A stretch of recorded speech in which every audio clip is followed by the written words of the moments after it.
My name is Isadora Klein, and the day I realized my daughter was living a lie, I didn't scream or cry or panic. I just turned off the stove, sat down at the kitchen table, and thought, I've seen this before, but not to my own child. So before you sit down and listen, take a moment to like the video and subscribe to Grace's Truth.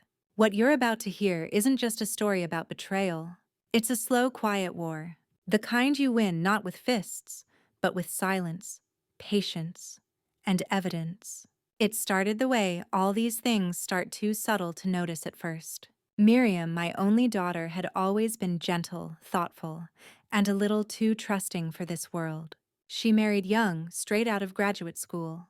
Her husband Dorian seemed polished, ambitious, handsome in that way, is going to cause trouble. He was charming in crowds, the kind of man who said, "Your mother is so classy," Miriam with just enough warmth to pass for sincerity. But over the last 6 months, she started canceling Sunday dinners. Not just once, but every week.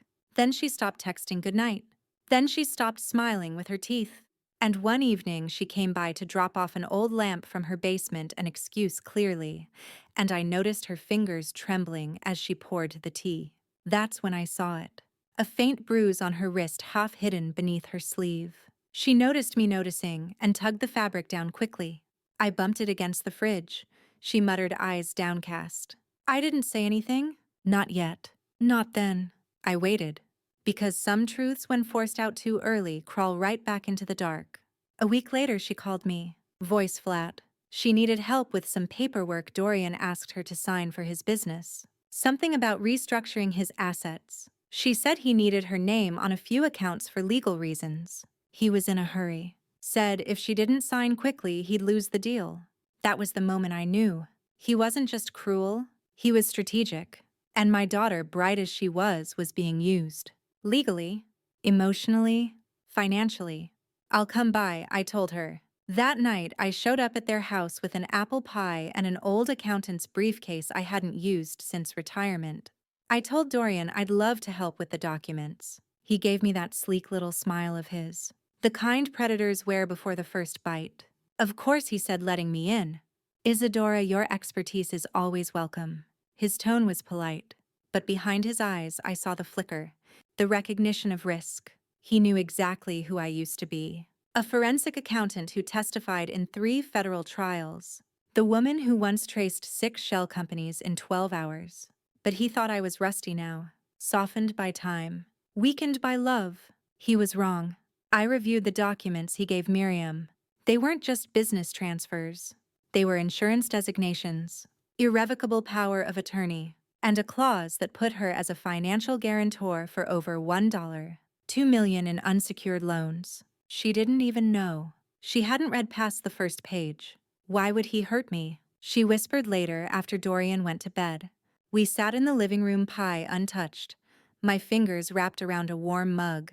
She looked so small, like she did when she was 9 and failed her spelling bee. I'm his wife. I believed in him. That's when I decided. This would not be the kind of story that ends with a mother crying at a grave or sitting in a courtroom watching her daughter testify. No, I would fix this. Not loudly, not emotionally, but strategically. So while Miriam stayed at their home, still too broken to leave, I got to work. I pulled out my old laptop from the attic, dusted off my black ledger, set up a spreadsheet, and whispered to myself the same words I used to mutter in the courtroom hallways. Find the pattern, follow the money, flip the trap, because Dorian may have built this scheme carefully, but he forgot one thing. Mothers don't just protect their children. Some of us know the law better than anyone. And I was going to take everything back. The next morning, I went home and did something I hadn't done in nearly a decade. I logged into my old encrypted casework software. There it was, dusty but intact. The system I'd used during my years with the state to map criminal fraud rings and money laundering flows. I opened a new case file and titled it simply, Klein Internal. I didn't cry. I didn't call Miriam. I just got to work. Because when you've spent a lifetime decoding deceit, you learn to listen, not to words, but to patterns. Withdrawals, deposits, name, transfers, timestamps. And Dorian, he was loud. He left digital fingerprints everywhere. First, I traced the documents he'd given Miriam back to their origins. They weren't prepared by a law firm. They were downloaded from an online legal template site modified in Word and signed digitally by someone named R. Saunders. I didn't recognize the name, but a quick dig showed me the real trick. R. Saunders was a dead man, literally passed away in 2017. His identity had been used in shell filings for 4 LLCs in Delaware and 1 in the Cayman Islands. This was no accident. Dorian wasn't just manipulating my daughter emotionally. He was setting up a financial pipeline that led to places even the IRS would struggle to follow. But he forgot about me. I printed everything, labeled each file, created a timeline of dates that lined up suspiciously with every moment Miriam had told me he'd traveled for work or closed a big deal.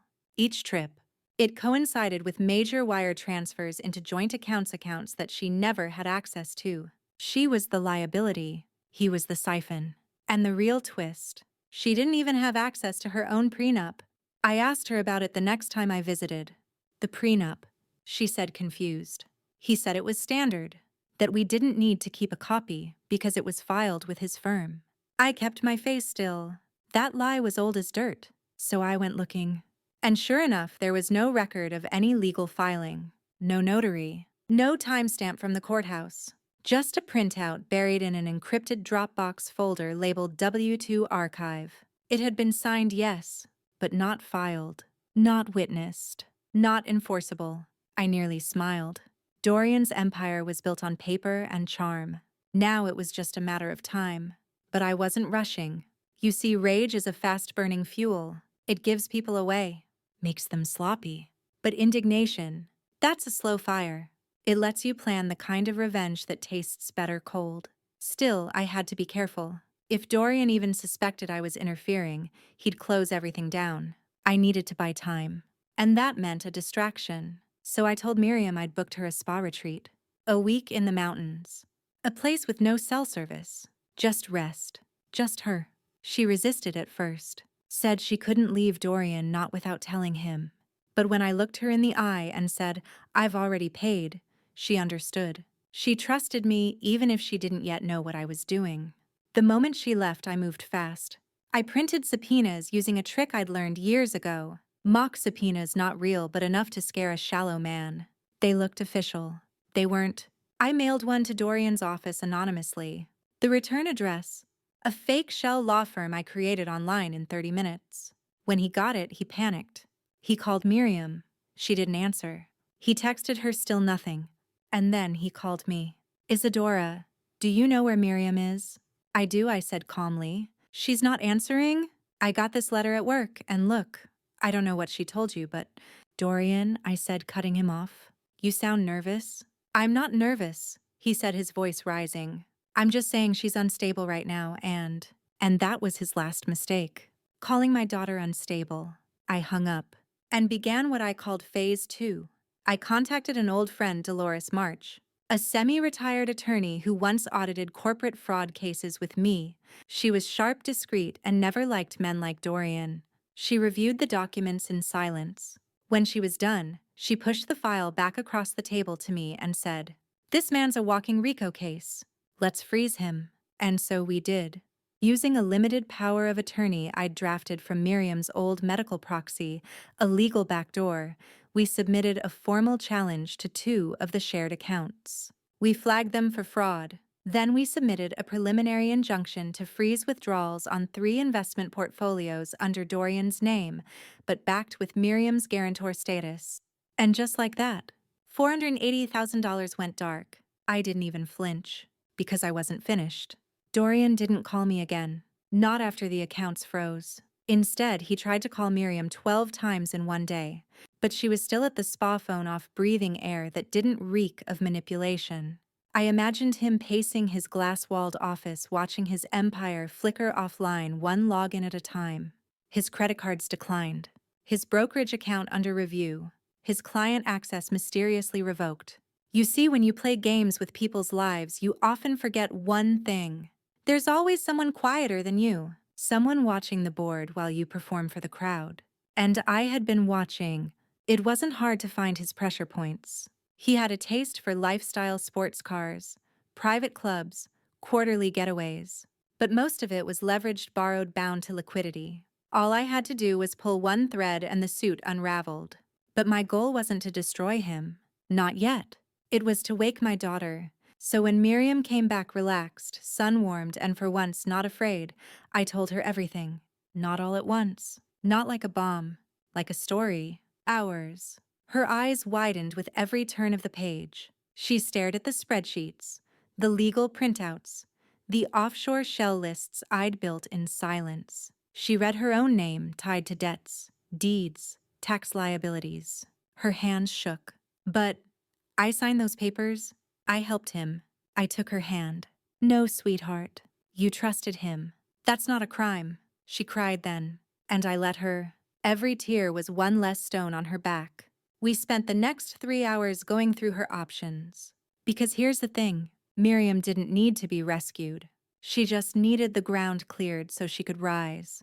We contacted Dolores again and filed for a protective asset injunction under spousal fraud. It wasn't easy, it never is. But with what I'd gathered, we had more than enough for a judge to freeze every shared holding. Not just freeze, but flag. Meaning, any attempt by Dorian to move funds would now alert the system. It was elegant, invisible, deadly. I told Miriam the next part would be the hardest. Not because of the legal fight, but because she had to stay quiet. You'd be surprised how hard silence is for the betrayed. Victims often want to scream, to confront, to ask why. But I told her, silence is the best kind of vengeance. Because they'll spend their whole life wondering what you know, and when you'll speak. She agreed. The next morning, Miriam packed her things. She didn't tell Dorian she was leaving. She didn't write a note. She just walked out of that cold, shining condo and drove straight to my house. Her wedding ring, left on the counter beside the espresso machine, he loved more than her. Meanwhile, Dorian began to panic. And panic makes men like him predictable. He called me again. Isadora, he started, voice shaky but trying to sound firm. Look, I think there's been a misunderstanding with the accounts. You may have done something illegal. Oh, I don't think so, I replied. You have no authority to. Actually, I do. Medical proxy, 2017. You remember that summer Miriam broke her ankle hiking? Yeah, that document was never revoked. And since she's, let's say, emotionally distressed, I've been authorized to intervene. Silence. I let it stretch. Then, you ruined my daughter Dorian. But I'm going to give you one gift. I'm not taking everything. Just enough to remind you whose name you dragged through the mud. You're bluffing. Check your visa. Click. Later that week, I intercepted a letter from one of Dorian's investors. He had apparently missed a payment. The letter was polite but clear. His failure to deliver on schedule was triggering default clauses. His company, it turned out, was as over-leveraged as his ego. But what broke him wasn't the money. It was the silence. No press. No lawyers storming in. No screaming wife. Just the slow removal of everything that gave him power. We rerouted Miriam's name from all liability. Dolores filed a cease and desist to prevent Dorian from using her social or credit as collateral. Miriam finally stood in front of a mirror without trembling. I watched her put on lipstick one afternoon. Nothing fancy, just a small shade of color. Going somewhere? I asked. Nowhere special, she smiled. But I wanted to see what I look like. Happy. I nodded. But inside I wasn't done. Because Dorian had made one more mistake. He'd claimed an investment property funded with Miriam's inheritance as personal capital in a side venture. He never expected anyone to dig into the LLC structure. He assumed she didn't even remember the land her grandmother left her. But I remembered, and I had the deed. So I quietly began planning phase 3. Because this wasn't just about setting my daughter free anymore. It was about reminding men like him that even soft-spoken mothers can bury empires. The property in question sat on the edge of a quiet hillside in Oregon wine country, a modest 2-acre plot with a small cedar cabin and a grove of wild pines that had stood untouched since Miriam's childhood. She used to run barefoot there in the summers, chasing fireflies with a glass jar and a shoelace belt, her hair tangled with leaves. The land was her grandmother's gift, a generational blessing. Dorian had turned it into a line item on a business proposal. I stared at the deed one morning, tracing my finger along the legal boundaries like I was touching memory itself. That cabin had been in our family since 1946, and now it was listed under a corporate entity called Valley Approach Holdings. But guess what? That LLC was registered after Miriam inherited the land, which meant unless she explicitly transferred ownership, any claim Dorian made was fraudulent. I poured myself a stiff cup of coffee and got to work. Back in my attic office, I pulled out the old Epson scanner and digitized every document. The original will from Miriam's grandmother, the notarized land transfer, the unchanged county record. Everything was intact. Everything led to Miriam. I packaged the files in a clean digital portfolio and emailed it to Dolores with a subject line that simply read, "The land. Let's pull it." Her response came 10 minutes later. One word. Perfect. We filed a quiet title action in Miriam's name and submitted a cease and desist against Dorian's LLC for misrepresenting asset ownership to potential investors. It wasn't just about getting the land back. It was about legal exposure. If Dorian had presented the cabin as collateral or worse as proof of holdings, he'd opened himself up to civil liability and investor fraud. And now it was all in motion. He didn't know it yet, of course. Dorian was too busy trying to plug the holes in his sinking ship. He had no idea I was the one drilling them. But soon he would. The next day, I walked into the county clerk's office with Miriam beside me. She was still nervous, in public, flinching slightly when someone brushed past her shoulder, but she held the folder tight. Inside was a printed copy of the property filing and an affidavit affirming her sole ownership. We handed it to the clerk. Stamped, filed, sealed.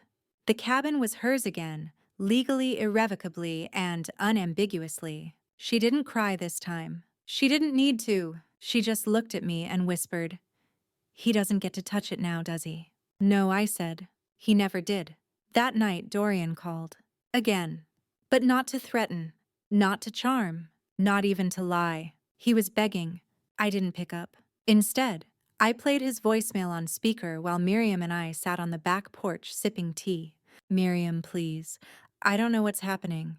My firm, my accounts, they're gone. Look, maybe I was too focused on the business, but we can work through this, right? I need you." Miriam sat still. Then she laughed. Just once. A clear, unbroken sound, like a bell on a quiet street. "You think he's figured it out?" she asked. "No," I said. "Not yet." But he's feeling the walls move.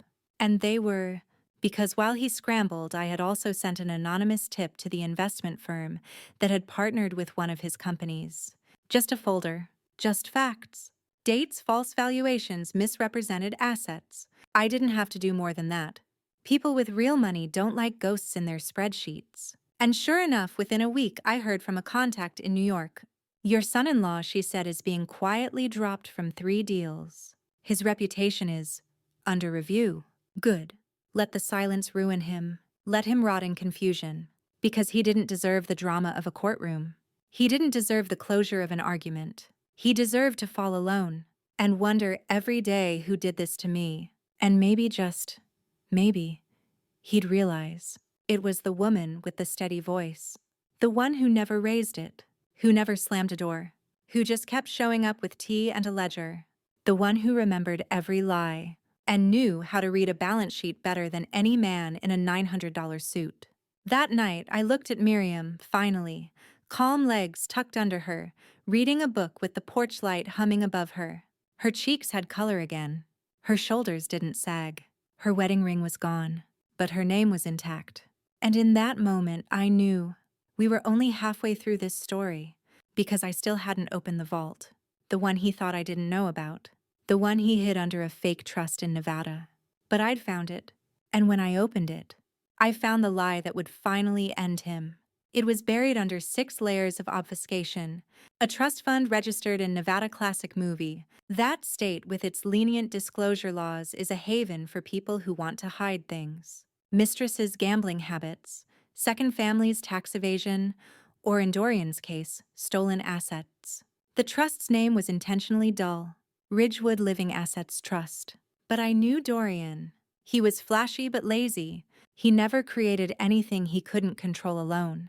And every shell he built had one subtle tell: he always used some variation of his childhood dog's name. Baxter, this time. The account ID was BXR714. Sloppy. I accessed the trust's general registration data using a tool I used to train auditors on. Publicly available but tedious. He was counting on no one bothering to check. Inside, a list of holdings. A rare vintage car collection. A condo in Tahoe. 3 high-end wristwatches insured for over $75,000 combined. A luxury investment yacht in partial ownership with 2 silent partners. And $642,000 in liquid assets parked offshore. But the bombshell: a wire transfer 2 years ago from an account registered in Miriam's name. Her inheritance, the one her grandmother had put aside for security. The one that had vanished from her records shortly after the wedding.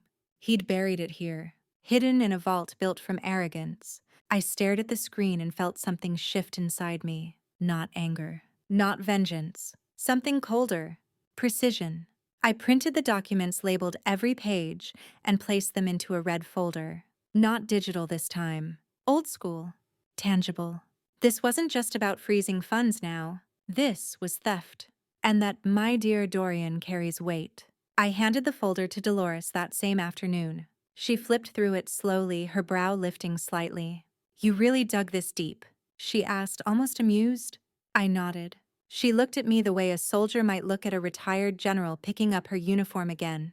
"We can file an emergency injunction, force a forensic review. He'll have to disclose everything within 72 hours. And the offshore part?" I asked. Dolores smiled.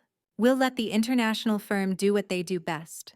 Chase ghosts with subpoenas." And just like that, Phase 4 was born. That evening, Dorian showed up at my house. He didn't knock. He banged. Hard.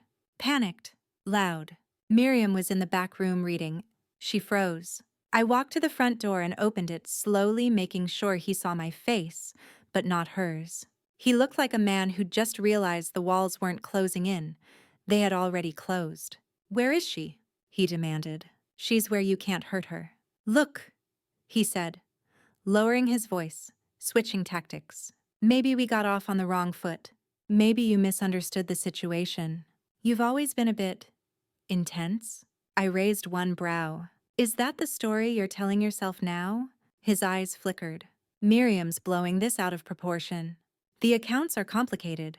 You know that. And honestly, if we don't undo this freeze, we're both going to lose." "Both," I echoed. "She's still legally tied to some of this. The debts, the holdings. You're hurting her too." There it was. His last weapon. Guilt. "Dorian," I said calmly, "you built an empire on her back. She was your mule, your brand, your cover." He started to object, but I raised a hand. "No, not tonight. You're not getting inside. You're not going to confuse her. You're not going to twist this." He clenched his jaw. The panic was giving way to something else now. Humiliation. "You think you've won," he hissed. I didn't respond. Just let the silence settle between us like fog. He stared at me another moment, then turned and walked away. I locked the door behind him. Miriam walked out from the hallway a minute later, her face pale. "You weren't scared?" she asked. "No," I said softly, "because I've already taken everything he didn't even know he had." And I had. Because the following morning, a court order arrived at Dorian's office. An injunction. A formal legal demand for disclosure of assets held under Ridgewood Trust, including a full forensic review of all incoming funds from spousal sources. He had 72 hours to comply, or face contempt charges. You know what happens when a man like Dorian gets cornered. He runs, not forward, not at the threat, but sideways. He started calling his silent investors, hoping to move money fast. He started trying to liquidate the car collection. He tried to pawn off the yacht share quietly, but it was already too late. Everything had been flagged. The world around him wasn't just crumbling, it was documented. And it was all signed, sealed, and backed by legal teeth. I watched it unfold from my porch, not gleefully, not bitterly, just fully present. Because sometimes revenge isn't about fire and fury. It's about paperwork. It's about letting a man destroy himself one forged signature at a time. And now it was time for Miriam to choose what she wanted to do with her freedom. Because I had done my part. But the final move had to be hers.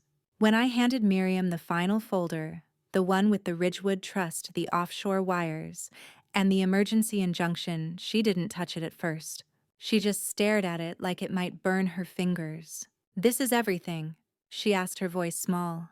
"It's everything he didn't want you to know," I said gently. "And it's all tied to your name." She nodded slowly, her lips pressed together like she was trying to hold in something thick and rising rage, guilt, grief. Maybe all three. I gave her space. No mother wants to watch her child break.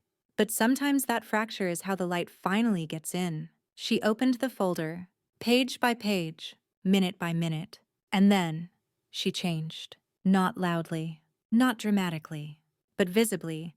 Her back straightened, her jaw set, and her voice, when it finally came, was clear and cold. "I want it all undone. Every account, every deed, every trust. I want my name removed from anything he touches. And I want him to pay publicly." That last word made me pause. "Miriam," I said carefully, "we've kept this silent for a reason. To protect you, to shield you from the circus." She looked me dead in the eyes. "I'm done hiding. If I don't make it public, he'll just do it again to someone else. Maybe to someone who doesn't have a mother like you." There was pride in her voice, but also steel. I nodded. "Then we go forward, on your terms." And just like that, Phase 5 began. Dolores helped us draft a civil suit not just for spousal fraud, but for misappropriation of inherited assets, identity-based financial abuse, and intentional emotional harm. The case was solid, bulletproof, surgical. But Miriam wanted one more thing. She wanted her voice heard. So with Dolores's help, she prepared a victim impact statement. Not for a jury, not yet, but for him, to be delivered with the court notice. The day we sent the documents, Miriam asked to come with me to the courier. We stood together at the counter side by side as the clerk weighed the envelope. She didn't blink. When the clerk said delivered by Friday, she smiled faintly. "Good," she said. "That gives him the weekend to panic." That same afternoon, Dorian's world collapsed. The court filing hit 3 of his active investors. 2 called him immediately. 1 filed a claim of material misrepresentation. By nightfall, one of his business partners had issued a public separation statement. I watched the alert pop up on a legal monitoring app I hadn't used in years. I sipped my tea and exhaled. Meanwhile, Miriam began to rise. She moved back into her old apartment, the one she'd kept quietly when she married him just in case. She painted the walls a new color, tore down the framed photos of a life that had never been real, started a journal, started a garden, and she didn't mention Dorian again for weeks, until the day the car arrived. A sleek black Mercedes, parked outside her new place. A man stepped out, Dorian thinner, paler eyes ringed with exhaustion. He rang the buzzer. She didn't answer. He rang again, then looked up at the security camera, and just stood there. I was watching the feed from my tablet at home. Miriam had given me access just in case. She called me as he walked away. I didn't feel anything she said. Not anger, not pity, just clarity. "That's healing," I said. "No," she corrected me. "That's justice." A week later, he filed for settlement. He offered to relinquish all claims to the house, the trust, and every account in exchange for one thing: silence. Miriam declined. "We go to court," she told Dolores. And so we prepared. But deep down I knew Dorian wouldn't let it come to that. He didn't fear consequences. He feared exposure. And when the court date loomed closer, his lawyer reached out privately with a different offer. He would surrender everything, all holdings, all rights, all claims, in exchange for a sealed agreement and no press. Miriam thought about it. Hard. "I don't care about the money," she told me one evening. "But I do care about what it says if I accept that silence." I didn't tell her what to do. That was never my role. But she made her choice. She took the deal, but with a condition. Dorian would donate $150,000 to a nonprofit for financial abuse survivors in her name. And he would do it publicly. He agreed. The press release hit a week later. His name in the byline, her name in the donation, no mention of the lawsuit. But those of us who knew, we saw it for what it was. A surrender wrapped in PR. He had lost. Fully, quietly, elegantly. And Miriam, she won with the same grace he never could comprehend. She invited me to her new place the night it went public. We sat on the back porch, a glass of wine between us. She looked at me smiling. "You didn't just save me," she said. "You showed me I was never weak. I was just surrounded by someone who wanted me to believe I was." I touched her hand. "No one owns your name but you." And as the stars came out, I realized something else. The real revenge wasn't the frozen accounts, the legal maneuvering, or the humiliation. It was this peace, freedom, the ability to breathe again, and knowing that sometimes the best way to destroy a man is to quietly take back everything he ever built on your daughter's back. The final nail came not with a bang, but a whisper. A friend of mine, an old acquaintance from my court clerk days, sent me a simple email. FYI, Dorian Blackstone just lost his arbitration case with Everest Holdings. Multiple breaches. He's being blacklisted from 2 networks. Quiet but permanent. I stared at the screen and let the moment settle into me. No celebration. No dramatic music.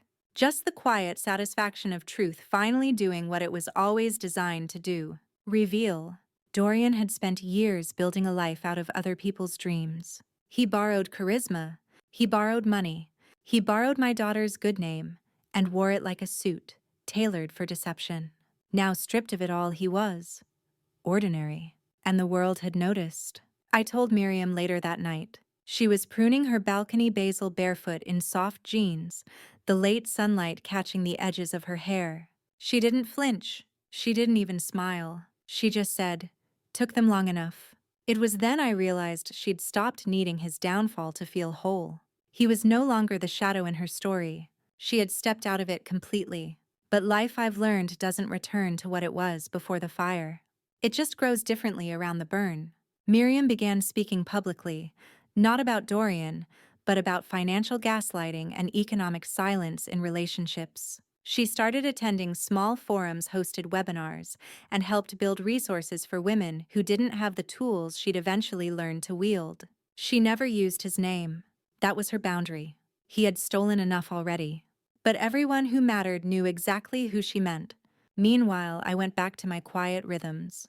Baking bread, reading old mystery novels, reorganizing the attic. The red folder still sat in my filing cabinet, one of the few things I didn't burn or shred. I kept it not out of bitterness, but as a reminder, not just of what had happened, but of what I was still capable of. One Tuesday afternoon, about 6 months after the court settlement, I got a call from an unknown number.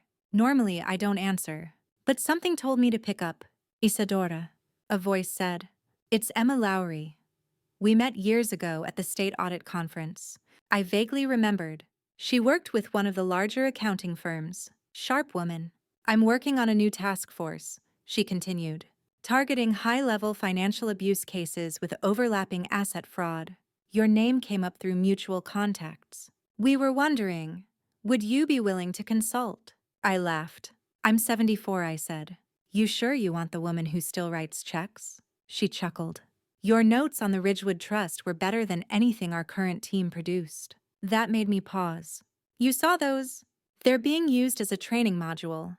I looked out the window. Miriam was in the driveway opening the trunk of her car, pulling out seedling trays for her next garden bed. She didn't need me anymore, but maybe someone else did. "All right," I said, "but I work mornings. And I like my tea hot." She laughed. "Deal." I hung up, and for a long moment I just sat in the quiet. Because revenge stories rarely end like people expect. They don't finish with screaming or ruined men on the courthouse steps. They end with a woman planting basil, or reorganizing a cabinet, or saying yes to something new. They end when silence is no longer a weight, but a choice. Later that evening, Miriam made dinner. Nothing fancy, just lentil soup and fresh bread. We ate on the porch, the sky turning that impossible lavender that only exists in the early weeks of spring. She looked at me and said, "Do you think he'll ever know it was you?" I sipped my wine. "I hope not." "Why?" "Because wondering is worse. She smiled, and we said nothing else for the rest of the night. Just two women, survivors of the same war, fought in different rooms, breathing freely, and beneath us the ground was ours again. It had been nearly a year since the accounts froze, since the paper trail became a noose, since Miriam walked away and never looked back. Dorian had vanished into the quiet space where disgraced men go when they still have just enough money for lawyers, but not enough for credibility. Rumor had it he'd moved out of state. Some whispered about a consulting job in Phoenix. Others said he was trying to rebrand himself as a financial coach on the internet. But his name was tarnished, not by scandal, by silence. And that kind of ruin doesn't fade. Meanwhile, Miriam had started something unexpected. A podcast. It was called What We Signed, an ironic nod to all the dotted lines women sign without understanding what they're truly agreeing to. She didn't tell me right away. I found it by accident scrolling through my phone late one night when the rain made it hard to sleep. I listened to her first episode in the dark. Her voice was calm, measured, vulnerable without being fragile. She talked about how financial abuse isn't just credit cards and stolen savings. It's the weaponization of trust, of dependence, of love itself. She didn't say his name. She didn't have to. Every word was a scalpel.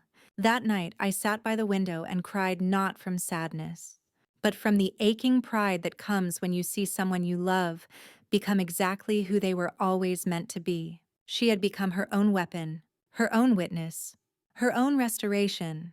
And I, in my own quiet way, had been her accomplice. One evening, we sat at my kitchen table. She was helping me with a new laptop I didn't want, but supposedly needed to stay secure. The topic drifted, as it sometimes did, back to him. "Do you ever miss what you thought it was?" she asked me suddenly. It was a strange question, but I understood. She wasn't talking about the marriage. She was talking about the illusion, the dream we build before it shatters. "No," I said softly. "Because what I thought it was never existed." She nodded. "That's the hardest part, isn't it?" "Yes," I said. "And the most freeing." We didn't speak again for a while. Instead, she opened a file on my computer and began showing me how to encrypt folders. For a moment, I almost laughed. Because this woman who once didn't know how to check her own bank balance was now teaching me digital security. I watched her explain things with confidence and clarity.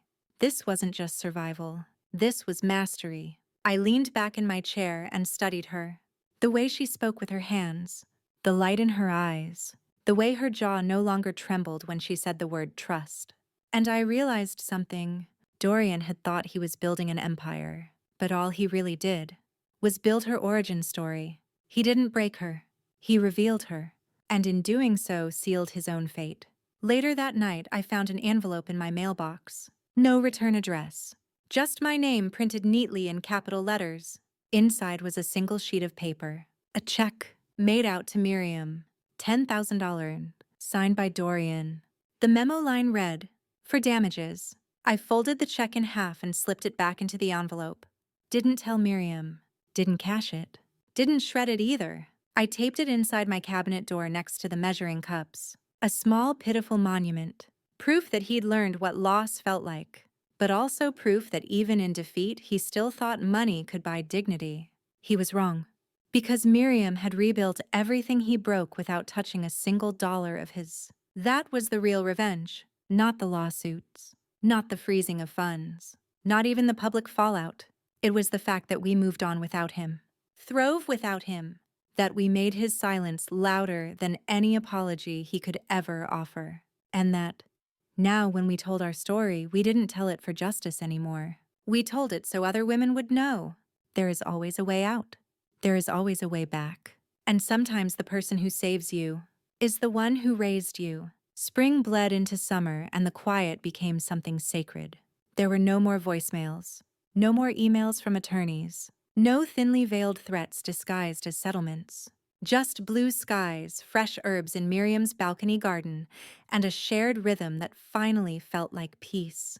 But healing has strange markers. Sometimes it's not found in therapy or court victories. Sometimes it's in the ordinary. One afternoon, we were rearranging old photo albums boxes I'd been meaning to sort for years. Miriam pulled out one from her wedding. She didn't flinch, didn't hesitate. She flipped through the pages casually like they belonged to someone else. "Do you want to throw them out?" I asked. She thought for a moment. "No," she said. "I want to keep them. Not for what they show, but for what I survived." She placed the album back into the box and labeled it with a Sharpie. "Closed chapters." I couldn't have worded it better if I tried. Later that week, we were invited to a local women's conference. Miriam had been quietly gaining recognition. Her podcast had surpassed 10,000 subscribers, and her story had begun to echo in corners. We never expected law schools, domestic support networks, even among financial ethics groups. They asked her to speak on a panel. She agreed. I offered to attend, but she shook her head. "I need to do this one alone." And she did. I watched the live stream at home, nervous, proud, overwhelmed. She sat between two other women, both survivors of abuse in very different forms. But Miriam's words cut through like light. She talked about how financial control is often invisible, how love can be laced with ledger sheets, how dignity is slowly chipped away, not with shouting but with subtle erasures of autonomy. And she said something I'll never forget. "I thought I needed someone to save me. I didn't. I just needed one person to believe I was worth saving." My mother did that not by telling me I was strong, but by proving I didn't have to be perfect to fight back. I wiped tears from my face in the dark of my living room. Because she had never said it aloud before. Not to me. Not to anyone. She had kept that part tucked away, quietly armored. Now she let it breathe. And the applause that followed. It wasn't polite. It wasn't pitying. It was electric. The next morning, she came over with coffee and 2 almond croissants. "You watched?" she asked, handing me the bag. "Twice," I said. "Took notes." She laughed. I noticed she was wearing earrings, tiny gold studs she hadn't worn in years. "Someone recognized me at the coffee shop," she said. "Oh." They asked if I was the woman whose mother unraveled her husband's empire. "What did you say?" I said no, she smirked. "I'm the woman who rebuilt herself after watching the right woman take it down." We sat on the porch sharing pastry crumbs and soft silence. It wasn't a victory lap. It was a stillness earned. She no longer needed proof. She no longer needed apology. She had everything she needed. Herself, her name, her future. And as for Dorian, we didn't talk about him anymore. Not because it hurt, but because he no longer mattered. He had become what all men like him eventually become, a cautionary tale.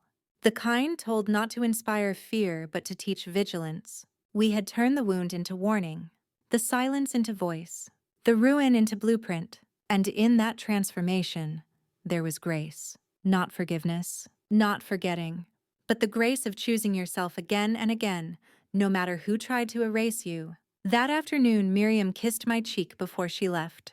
"I'm going to the cabin this weekend," she said. "Just me and my thoughts." "Need company?" I asked. She paused. "Not this time," she said. "But next month, maybe we invite some women who need a place to rest." I nodded. "You'll make a good steward of that land." She smiled. "I learned from the best." And then she was gone, hair tucked behind one ear, keys jangling, sunlight in her step. I stood on the porch a long time after she left, watching nothing in particular, listening to the wind. Because that's the thing about revenge that no one talks about. It's not the fire. It's not the collapse. It's not even the justice. It's what rises in the ashes. Something steady. Something free. Something true. The invitation came in the form of a handwritten note tucked into my mailbox on a Tuesday morning. It wasn't from Miriam. It was from Marcy Adele, a woman I hadn't seen in over 20 years, a friend from my early court days, now retired like me, though I'd heard she'd started working with shelters and advocacy centers across the region. Her note was brief, but direct. "Isadora, word travels. I've heard what you did for your daughter. Quiet justice is the rarest kind and the most powerful. I'm gathering a small group of women in Cascade Hollow this fall. Not victims, not survivors, but mothers, protectors, warriors in cardigans. We could use your voice. Will you come?" I read it 3 times. Then I folded it carefully and slipped it into my recipe book between the pages for blueberry cobbler and cornbread stuffing. Not because I was unsure, but because some invitations deserve to live next to comfort. That evening, I called Miriam. "She reached out to you," She asked, surprised. She did. What will you say? I already said it, I replied. I raised you. She was quiet for a moment. Then she said, you should go. You've earned your seat at that table. And so I packed a small suitcase, grabbed the same ledger I used to unravel Dorian, and boarded a train north. Cascade Hollow was a sleepy town nestled in the pines. The retreat center was nothing fancy, converted farmhouses with wide porches and creaking floors. But the air was clean, the silence deep, and the company remarkable. 10 women, all older, all with eyes like mine, sharp, watchful, tender with calluses. Some had buried sons. Some had taken daughters from abusive homes in the middle of the night. One had walked into a courtroom at 62 and testified against the man who once wore her wedding ring. We didn't speak like victims. We didn't cry like broken things. We talked like women who had carried fire in our chests and chose not to let it burn us from the inside out. That first night, they asked me to share my story. I started slow, with Miriam, with the silence, with the tea on the kitchen table and the bruise on her wrist. And then I told them everything. The fake signatures, the offshore vault, the check I still had taped inside my cabinet door. When I was done, no one applauded. They just nodded, because they knew. Marcy handed me a glass of wine and said, you didn't just get revenge. You taught the next generation what to do when the walls close in. That night, I couldn't sleep. I walked the grounds, the pine needles soft under my shoes, the stars heavy above me. And I thought about something Miriam said weeks earlier. You showed me I didn't have to be perfect to fight back. That was the key, wasn't it? Not perfection, not purity, but the willingness to begin, to open the file, to read the fine print, to ask, why does this not feel right?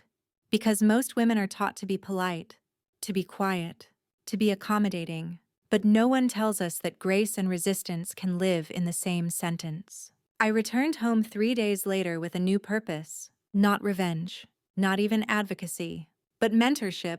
I started hosting quiet workshops in my home, 6 women at a time, no advertisements, just referrals, just stories. We drank tea, we shared strategies.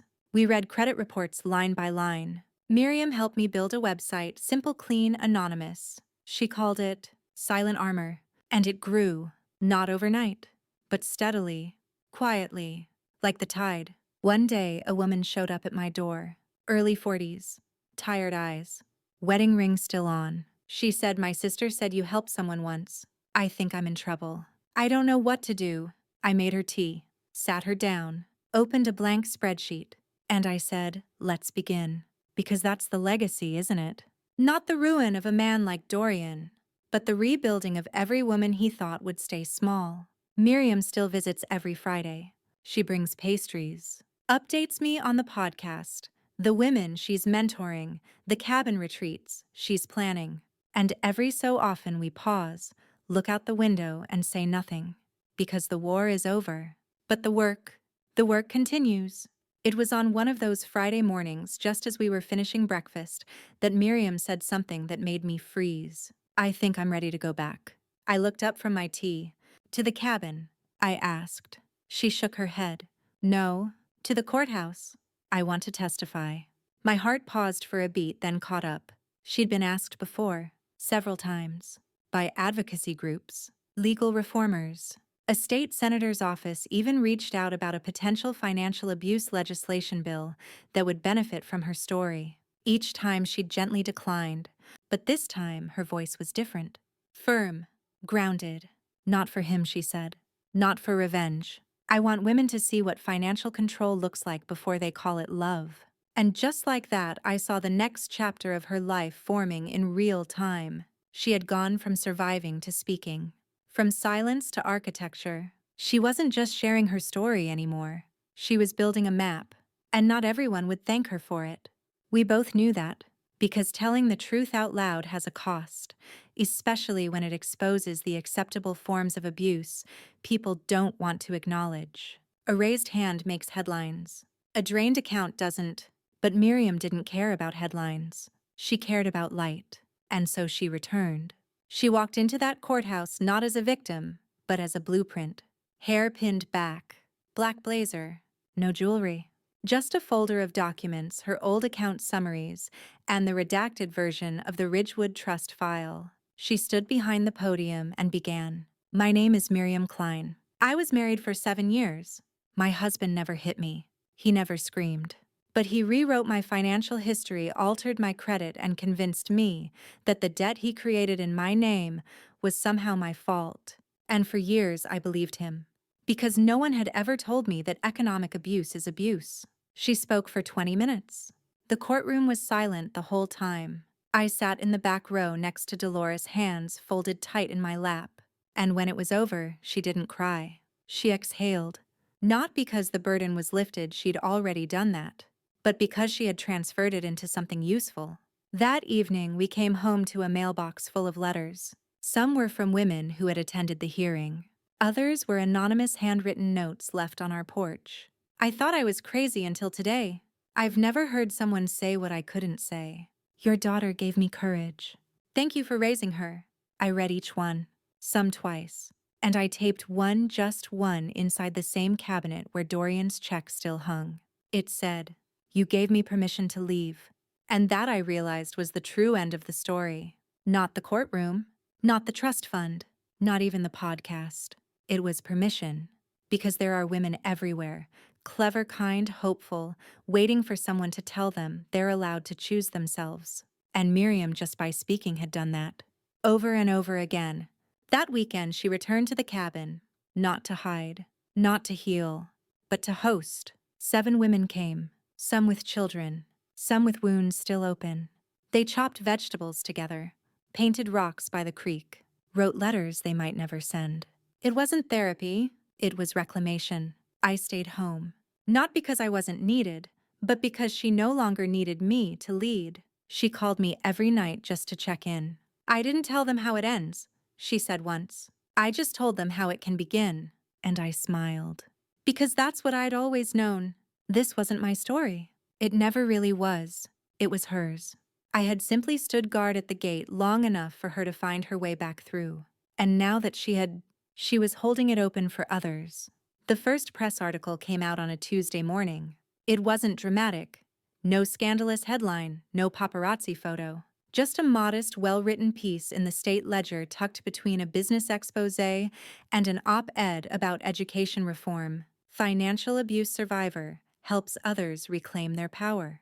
The feature told Miriam's story with grace. It focused on her podcast, her workshops, the courthouse testimony that left even seasoned lawyers speechless. My name was mentioned once, briefly, as a retired court clerk and forensic accountant who quietly assisted in the case. That was enough. That night, I got 5 phone calls and 2 hand-delivered letters, one of them from a woman down the street I barely knew. She'd read the article. She asked if she could come by, just to talk. Of course, I said. Bring your bills. That's how it starts now. Not with tears, not with confrontation, but with spreadsheets and tea. Miriam came by later that week. She dropped off a folder, printed thank you letters from women who had attended her first full weekend retreat at the cabin. One note stood out. I always thought strong women never got fooled. But you taught me that strength is knowing when to walk away, not pretending nothing happened. Miriam didn't comment on it. She just handed me the letter and went to stir the soup on the stove. I looked at her soft sweatshirt, bare face, hair tied in a knot, humming quietly. This woman, my daughter, was unrecognizable from the one who once flinched when a man raised his voice in a restaurant. But not because she was hiding the pain. No, the pain had been metabolized, transformed, melted down, and reforged into something clean and quiet and sharp. She set the table and asked, "Do you ever think about what might have happened if I hadn't told you?" I looked at her for a long moment. "Yes," I said. And it terrifies me." She nodded slowly. "Me too. But I also think about what would have happened if you hadn't believed me." That hit deeper than I expected, because she was right. So many women are dismissed, told they're imagining it, that it's not abuse if there are no bruises. But abuse doesn't always wear black and blue. Sometimes it wears Italian suits and leaves behind overdraft fees and legal liability. And the only cure for that kind of erosion is witnessing. To say, "I see you. I believe you. Let's fix this." That night we lit candles after dinner. No reason, just a small ritual of light. And in the flicker of flame, I remembered something I once heard. Revenge is for the moment. Restoration is for the legacy. We didn't burn Dorian to the ground. We didn't need to. We removed him from the architecture, erased his blueprint, rebuilt from scratch. That's the kind of story that lasts. Not because it screams, but because it endures. Miriam was invited onto a national podcast the following month. Big audience, live recording. She was nervous but ready. They'll ask about you, she warned me. Want to spin it as a mother-daughter revenge story? I smiled.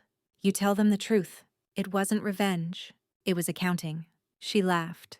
And then she was off. That episode went viral. Her download count tripled overnight.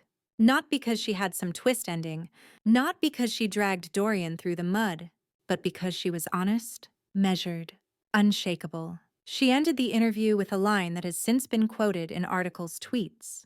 Even someone's tattoo, yes. Really, she showed me the photo. You don't have to be loud to change everything. Sometimes the quietest woman in the room is the one holding the pen. When I heard that, I leaned back in my chair and exhaled. She wasn't just surviving anymore. She was documenting, teaching, writing the manual we never had. And me, I was right where I wanted to be. In the second row, in the background, smiling. Because while she carried the mic now, I was the one who kept the receipts. By the time autumn came around, our lives had grown so calm, so remarkably unremarkable, it was almost surreal. The chaos Dorian left behind had been composted, turned into rich, nourishing soil, from which something far stronger had grown. Miriam was thriving. Not in the glossy, performative way that people mistake for healing, but in the real, lived-in way that shows up as deep breaths, warm routines, and laughter that didn't need to be earned. She taught a class now, financial self-defense for women. Community college. Tuesday nights. 30 students and growing. She wasn't a licensed professional. She didn't need to be. Her credibility was etched into every page of her story. One evening after class, she dropped by my house. She let herself in as she always did, barefoot, and balancing a tote bag full of mismatched Tupperware and lecture notes. I had a new student tonight, she said, setting her bag down. Another survivor. No, she smiled. A daughter. Her mother's in a controlling relationship and she wants to learn how to help her. She paused, then looked up. She reminded me of me. I reached over and touched her hand. She'll be all right. You'll show her the trail. That was the thing no one ever told us about surviving abuse. That someday, the road we carved for ourselves might become a path for someone else. And once it does, we're no longer walking alone. That night, Miriam did something she hadn't done in a very long time. She pulled out her old wedding photo. Not the album, just one print. Herself in that pale ivory dress, eyes filled with hope and terror, all tangled together. And then, she burned it. Not in anger, not as an exorcism, but as closure. The flames flickered gently, contained in the cast iron pot on my back porch. She watched it curl and blacken, then whispered, "I'm done carrying ghosts." I didn't clap, didn't cheer, I just nodded. The next morning, she left me a note on the kitchen counter. Mom, you were my quiet shield, my fireproof ledger, my North Star. I'm building a new story now, but it was your courage that gave me the first sentence. Love, M. I folded it and placed it in the same cabinet door where Dorian's check still lived. And that afternoon, I took the check down. I didn't burn it. I mailed it, endorsed with a note. Donated in your name to Silent Armor Foundation. Because we make use of every mistake you ever made. Sincerely, Isadora Klein. And that was that. The final move. The last thread in a story that had begun with betrayal, thickened with strategy, and closed in grace. Some might say we should have let it go sooner. But justice, real justice, is never rushed. It unfolds in layers. It heals in circles. And it lands with clarity. I still run the workshop from time to time. Still get letters. Still bake on Sundays and keep the ledger sharp.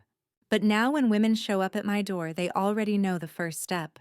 Because someone has whispered it to them gently, like a secret too important to be kept. You can leave. You are not wrong. And help is waiting, probably wearing glasses and holding a spreadsheet. The first annual Silent Armor Summit was held in a converted barn just outside Eugene. We expected maybe 20 attendees. 73 showed up. There were women from every walk of life: nurses, teachers, farmers, tech professionals, single mothers, grandmothers, even a former bank executive who once thought she was too smart to be fooled. Miriam stood at the front of the barn, microphone clipped to her collar, hands folded behind her back in that quiet, grounded way she always had. I sat in the second row, just watching. She didn't open with statistics, or warnings, or trauma. She opened with a story. The first time I realized I didn't own my life anymore, I was holding a pen, not a weapon. A pen. I was signing a document I didn't understand because the man I loved told me it was safe. And I signed it. That's how control begins, not with bruises, but with borrowed trust. There was silence.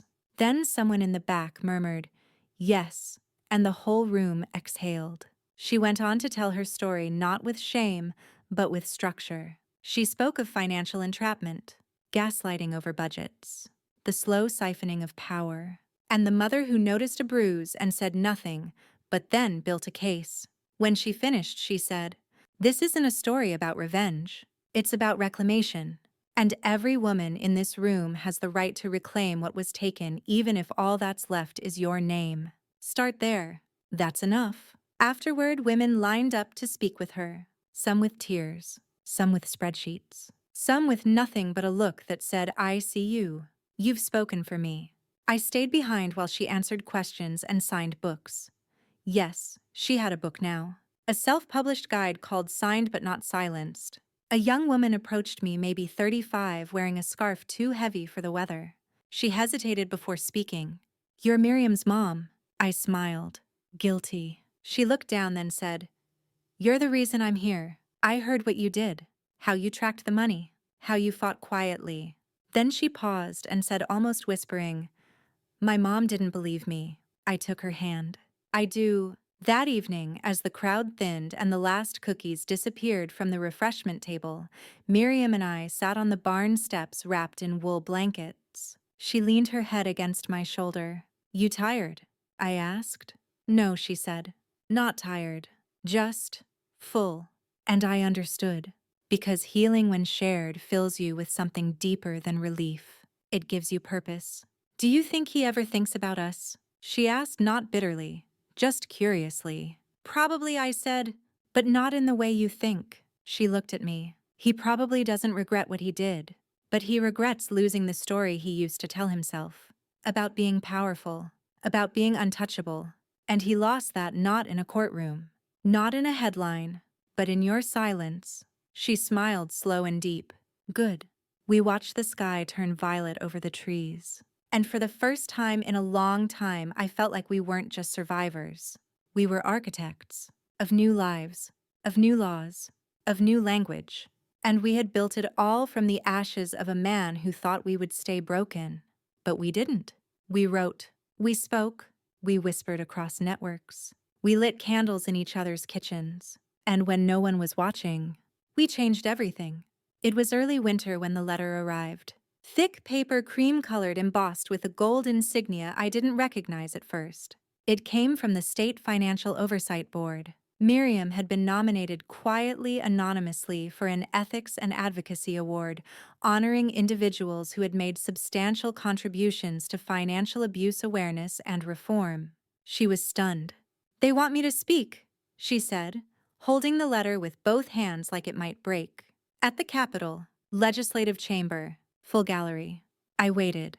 "But I'm not official," she added. "I'm not a lawyer.